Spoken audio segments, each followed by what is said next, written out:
នេអនុឧស្សាហ៍ជីវ៉ាហើយនឹងរូបបងធ្លាប់សាសងបីបងថ្នាក់ថ្នមគៀ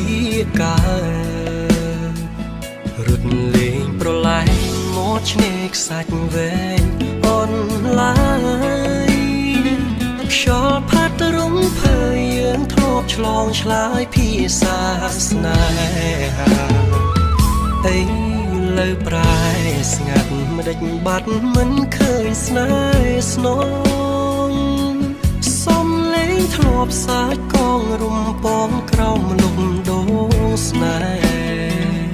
ដានជើងក្រឡៃនៅដៅដានជាប់មាត់ឆ្នេរ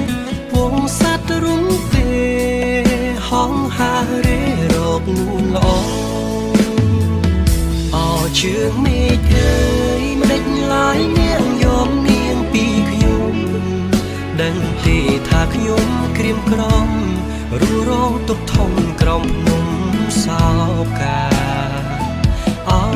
ទាំងរលកបងបោកលាយទឹកមេត្រា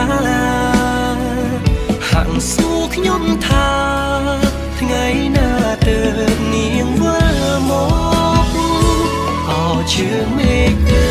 យប្រាប់ត្រានត្រើយថាខ្ញុំនៅចាំខ្ញុំសូមច្រៀងផ្ញើបណ្ដាំថាខ្ញុំនៅចាំតែនួនល្អថ្ងៃ